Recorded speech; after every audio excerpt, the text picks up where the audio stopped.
অনির্বাণ শাপলাপুর গ্রামের পুরনো পোস্ট অফিসে নতুন চাকরি পেয়েছে। সে এই গ্রামের বিষয়ে বেশ কিছু জানতো না। তার আজকে প্রথম দিন, তার মধ্যে আজ রাতে তার ডিউটি পড়েছে।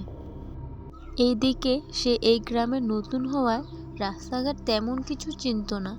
হঠাৎ দূর থেকে দেখতে পায় কেউ একটা এদিকে আসছে। সে তাকে জিজ্ঞাসা করলো, আরে কাকা, এখানকার পুরনো পোস্ট অফিসটা কোন দিকে আমাকে অল্প বলবেন? আমি এখানকার নতুন তো, তাই রাস্তাঘাট কিছুই ভালো মতন চিনি না। ও, তুমি পুরনো পোস্ট অফিসে যাবে? এ তো এখান থেকে অনেক দূর। হ্যাঁ, আমি এখানে নতুন চাকরি পেয়েছি, তাই আমাকে যেতে হবে।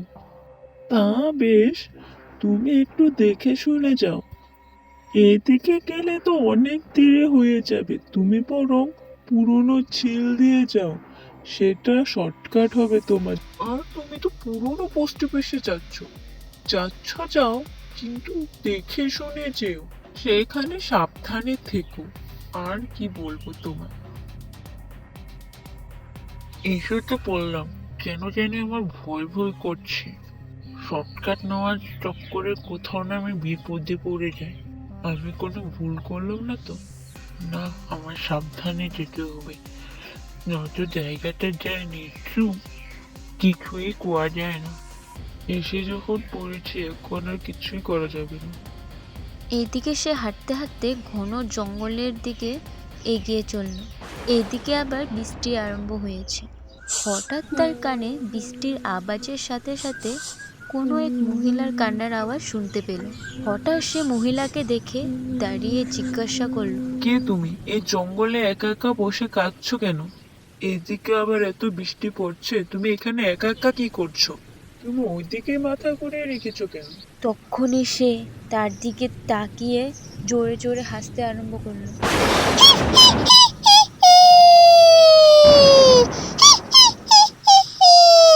অনির্বাণ ভয়ে চিৎকার করতে লাগলো, বাঁচাও, বাঁচাও, কেউ আমাকে বাঁচাও। কিন্তু আশেপাশে কেউ ছিল না। এবার অনির্বাণ নিজের প্রাণ বাঁচাবার জন্য দৌড়িয়ে কোনো রকম ভাবে তার নিজের প্রাণ বাঁচালো।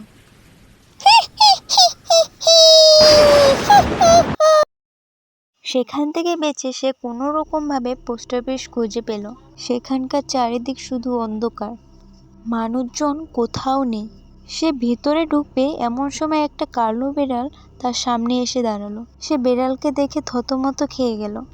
এরপর অনির্বাণ বিড়ালটির দিকে কিছুক্ষণ তাকিয়ে থাকলো। সে এবার সাহস করে পোস্ট অফিসের ভিতরে ঢুকলো, কিন্তু পোস্ট অফিসের ভিতরেও কেউ ছিল না। অনির্বাণ পুরো অবাক হয়ে গেল, কারণ এমনটা হওয়ার কোনো কথাই ছিল না। এই কি, পোস্ট অফিসের ভিতরেও কেউ নেই, বাহিরেও কেউ নেই? এমনটা তো হওয়ার কথা নয়। কেউ না তো কেউ এখানে থাকার কথা ছিল, কিন্তু এখানে তো কেউই নেই। হয়তো রাত হয়েছে, তাই কেউ নেই। অনির্বাণ এবার কিছুক্ষণ বসে থাকলো, কিন্তু আসার পথে এত ধকল হওয়ার জন্য সে শুয়ে পড়ে। কিছুক্ষণ পর হঠাৎই কে জানি বাইরে থেকে দরজা ধাক্কাচ্ছিল।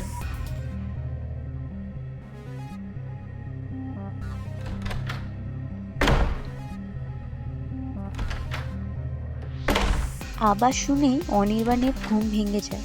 সে চারিদিকে তাকাতে লাগলো, কিন্তু আওয়াজটা বাইরের থেকে আসছিল, তাই সে ভয় পেয়ে গেল। আরে, এটা কিসের আওয়াজ করছে? মনে তো হচ্ছে কেউ দরজা ধাক্কাচ্ছে, কিন্তু এত রাতে কি হবে? এমনিতে এখানে যেসব কাণ্ড হচ্ছে, আমার তো খুব ভয় লাগছে। সে এবার সাহস করে দাঁড়ালো এবং সামনে এগিয়ে চলল।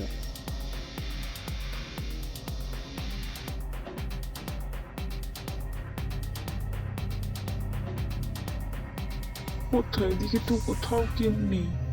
আরে, কাউকে তো দেখা যাচ্ছে না। এদিকে ওদিকে কি তাকাচ্ছিস রে? এদিকে নেই।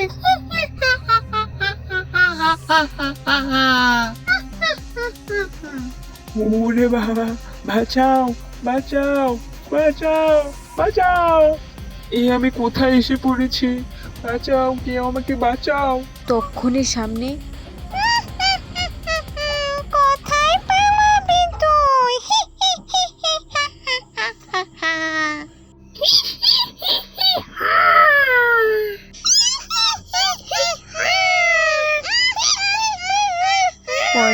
সকালে পোস্ট অফিসের চারিদিকে গ্রামের মানুষরা ভিড় করে রেখেছে, কারণ সেখানে অনির্বাণ অজ্ঞান হয়ে পড়েছিল।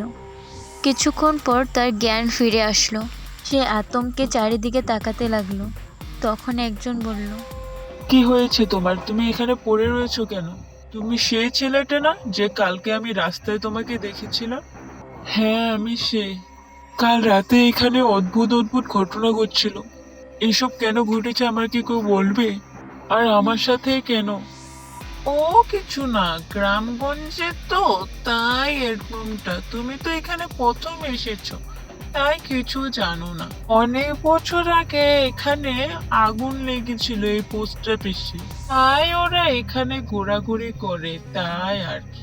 না না, আমি আর এখানে থাকবো না। আমি আর এখানে কিছুতেই থাকবো না। আজই আমি এখান থেকে চলে যাব, আর এখানে কখনো আসবো না। হ্যাঁ, তুমি এটাই করো, নয়তো তোমাকে আবার ওরা ভয় দেখাবে।